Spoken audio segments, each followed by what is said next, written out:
Okey, Assalamualaikum warahmatullahi wabarakatuh. Okey, so saya akan sambung kepada part 2. Saya harap awak semua fahamlah kepada part 1. Part 1 apa yang awak kena faham adalah apa itu yang dimasukkan tentang bucu, darjah dan juga pinggir. Dan juga apakah yang dimasukkan dengan graf. Okey, untuk terminologi graf yang seterusnya, iaitu kena tahu itu komponen. Okey, kita terus lihat pada contoh lah kelas.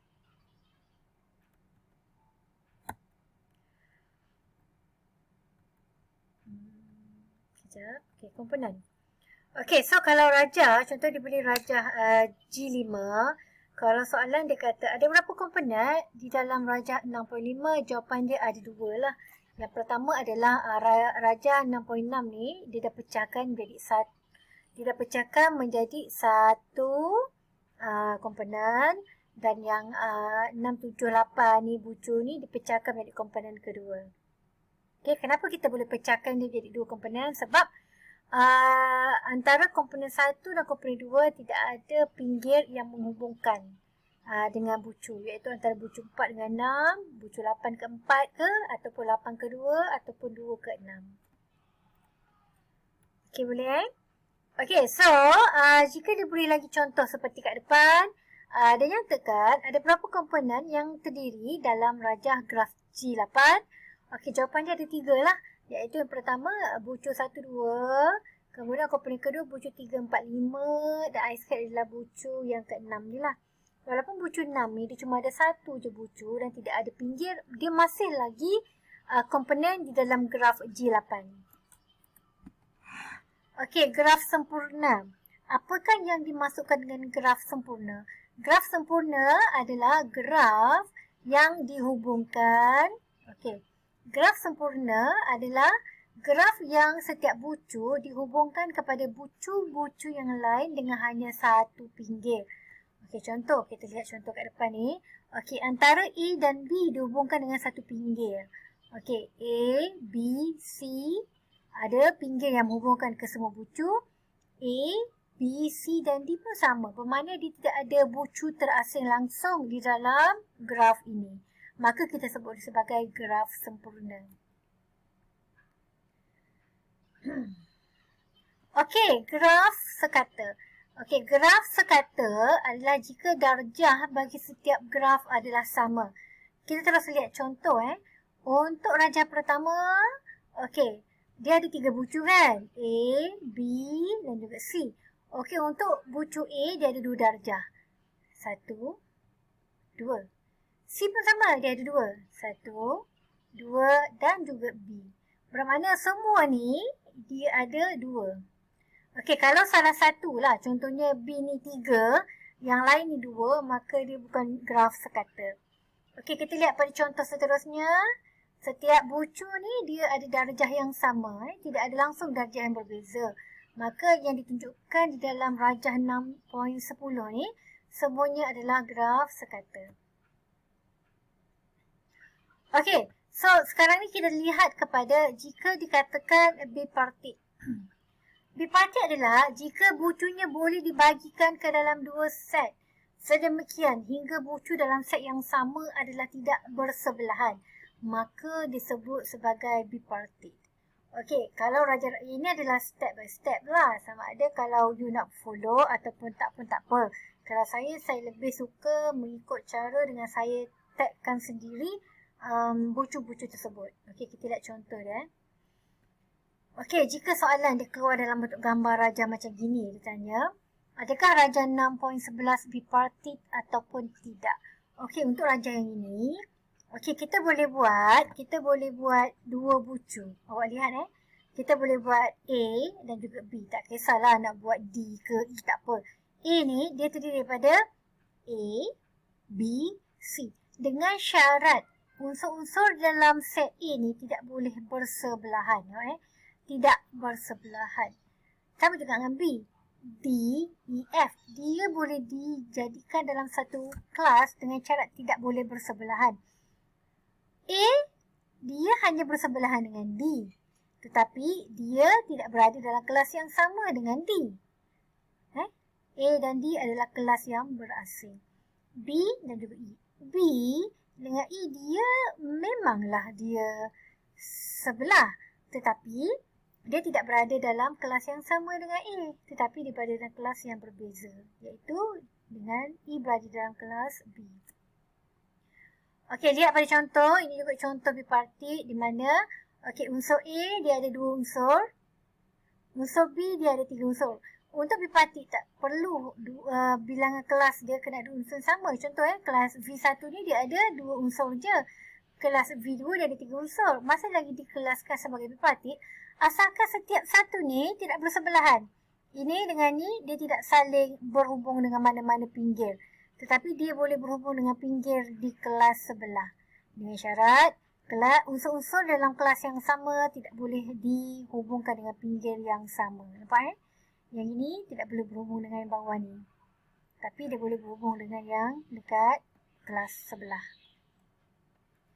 Okey, kita lihat contoh yang ini. Okey, kalau dia beli rajah seperti G ni. Okey, A dan juga B. A ni. Okey, kita boleh letak A, B. Dan juga D. Okey, D. Tengok A dengan B ada tak yang menghubungkan dia? Tak ada kan? A dan D ada tak? Tidak ada. Maka kita boleh letak di dalam satu kelas. B. Okey, tengok kelas B pula. C. C berhubung tak dengan E? Tidak kan? Maka kita boleh letakkan dalam kelas yang sama. C dengan G pun tidak berhubung. C dengan F pun sama. F dan juga E dan juga G pun tidak saling berhubung. Maka kita boleh letakkan dalam kelas yang sama. Maka dia adalah bipartit. Sama juga dengan yang kat bawah ni. A terdiri daripada H1, H2 dan H3. B pula W, G dan juga E. Dengan syarat dalam A, H1, H2 dan H3 tidak boleh dihubungkan dengan pinggir yang sama. Okey, graf kosong ataupun graf null iaitu graf yang tidak dihubungkan dengan mana-mana pinggir langsung. Dia cuma ada bucu je tapi tidak ada garisan. Itu kita sebut sebagai graf kosong. Okey, lintasan. Lintasan bermaksud panjang iaitu jumlah sisi yang dihubungkan dengan lintasan. Okey, jumlah sisi bucu yang dihubungkan dengan garisan. Dihubungkan tetapi tidak perlu bermula dan berakhir dengan bucu yang sama. Contoh, dia bagi dekat G1 ni, dia kata panjang lintasan adalah jumlah sisi dalam lintasan tersebut. Contohnya lintasan 1, 2, 3 dan 4 memiliki panjang 3. Kenapa? Sebab dia kata 1 pergi ke 2 dah kira 1. 2 pergi ke 4 dah kira 2. 4 pergi ke 3 dah kira 3. Nampak Dia kata ada lintasan 1, 2, 4, 3. 1, 2, 4, 3. Dia adalah 3 lintasan. Dia tak perlu nak pergi balik ke 1 sebab lintasan tidak perlu bermula dan berakhir dengan bucu yang sama. Okey, lintaran. Lintaran pula ialah sisi yang melalui kesemua bucu dengan syarat perlu bermula dan berakhir dengan bucu yang sama. Contoh G1 kan dia kata mesti bermula dengan 1 dan berakhir dengan 1. Kita boleh sebut sebagai sekat ataupun lintaran lah. Okey, contoh dia kata dekat G1 dia ada panjang 3 iaitu dia kata sekat melalui 1 pergi ke 2 dah kira 1 kan. 2 pergi ke 3 dah kira yang kedua. 3 mesti patah balik ke 1 dah kira 3. Dia mesti bermula dan berakhir dengan bucu yang sama. Maka kita sebut dia sebagai lintaran. Boleh kelas? Okey, metrik ketetanggaan. Metrik ketetanggaan ni kalau ikutkan kita sebut metrik jiran lah. Saya terus bagi pada contoh. Okey, soalan soalan tak adalah bulat-bulat macam ni. Jika dia beli graf metrik seperti kat depan ni, dia kata sila buat dalam bentuk metrik ketetanggaan. Cara yang pertama, untuk metrik ketetanggaan awak tengok bilangan bucu. Bucu dia ada 1, 2, 3, 4 kan? Jadi awak buat dalam bentuk metrik. Dekat kiri ni awak buat 1, 2, 3, 4. Dekat kanan ni pun kat atas you buat 1, 2, 3, 4. Okey, so macam mana nak buat yang kat sini pula? Lihat 1 ke 0. Satu ke satu. Satu pergi ke satu. Ada tak pinggir yang menghubungkan dia? Tak ada kan? Kita buat kosong. Yang ni bulat dia tak sama lah ni. Sorry nanti awak kena tengok balik. Okey. Satu pergi ke dua. Satu pergi ke dua. Ada tak yang menghubungkan dia? Ada kan? Satu garis. Jadi kita buat satu. Satu pergi ke tiga. Satu ni pergi ke tiga. Ada tak yang menghubungkan dia? Satu pinggir kan? Kita buat satu. Satu pergi ke empat. Ada ke garis pinggir yang menghubungkan dia? Tidak ada. Maka kita buat kosong. Kita ulanglah yang sama sehingga selesai. Contohnya awak lihat. Dua ni. Dua nak pergi ke satu. Ada satu pinggir yang menghubungkan dia kan? Buat satu dekat sini. Okey, dua pergi ke dua. Dua pergi ke dua. Ada ke pinggir? Tak ada kan? Yang ini bukan pinggir yang bulat. Tadi saya bulatkan untuk mudahkan fahaman awak. So kita letak kosong. Dua pergi ke tiga. Satu pinggir kan? Kita letaklah satu. Kemudian dua pergi ke empat. Ada satu pinggir. Kita buatlah satu. Dan kita buat sehingga selesai. Okey, boleh? Okey, kita lihat pada contoh yang seterusnya. Okey, kita lihat pada contoh yang seterusnya. Iaitu contoh yang B ni. Okey, dia ada bucu 1, 2, 3, 4, 5. Kita buat cara yang sama lah. 1, 2, 3, 4, 5 di sebelah kiri. Dan dekat atas pun kita buat 1 hingga 5. Okey, 1 dengan 1. 1 dengan 1 ada ke pinggir yang menghubungkan dia? Tak ada kan? So, kita buat kosong. 1 ke 2. Tidak ada juga. Jadi, kita 1 ke 2 ada. Sorry. Kita buat 1. Kita letak 1. 1 ke 3. 1. 1 pergi ke 4. Ada ke 1 ke 4 ni yang menghubungkan dia? Terus tak ada kan? So kita buat kosong. 1 ke 5. 1 ke 5 pun tidak ada pinggir yang menghubungkan dia. Kita buatlah kosong. Jawapan dia dalam bentuk matrik macam gini je. Tak perlu nak buat garis siapa ke, tak payah. Macam gini je. Okey, kalau lihat yang ini pula kat bawah ni. Okey, yang ini walaupun ada banyak E1, E2, E3, E4, 5, awak jangan tersalah. Okey, kalau bucu matrik ketetanggaan, awak kena lihat bucu. 1, 2, 3, 4, 1, 2, 3, 4. Tak ada kaitan pun dengan E1 ke E2 ke. Ini hanya nak mengelirukan awak saja. Okey, tengok contoh yang ni Kalau 1 ke 1, ada tak yang menghubungkan dia? Tidak ada kan? Kita letak kosong. 1 pergi ke 2, 1 ke 2. Dia ada satu pinggir. Kita letak 1. 1 ke 3. Ada tak? Ada kan? 1 ke 3. Dia ada 1 dan dia ada 2. Kita kena letaklah 2. Kalau 1 ke 4 tidak ada kan? Kita letaklah kosong. Okey, kita tengok pula 2 ke 1. 2 pergi ke 1, dia ada satu pinggir. Kita letak 1.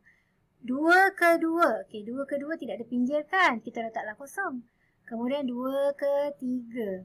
2 ke 3. 2 pergi 3 ada satu pinggir je. Kita letak 1. Kemudian 2 pergi ke 4. 2 pergi ke 4 dia ada satu pinggir kan? Kita letaklah 1. Ni jawapan dia. Kalau soalan tanya nak matrik ketetanggaan, pertama awak kena letak bucu kat atas dan juga bucu dekat bawah, kat kiri. And then barulah awak boleh selesaikan dengan mudah. Okey? Okey, ini untuk contoh matrik ketetanggaan. Okey, sama ada awak boleh buat tadi 1, 2 dan sebagainya ataupun awak boleh tulis pinggir dia. Contoh kita letak bucu dia A, B sampai E ni kan.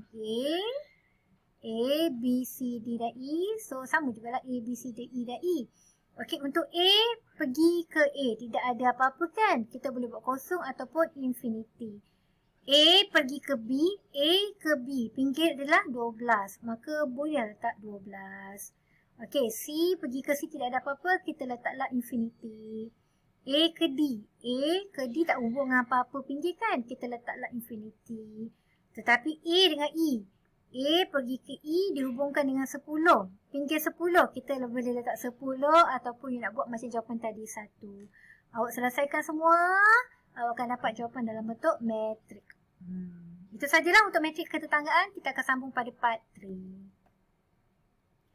Okey.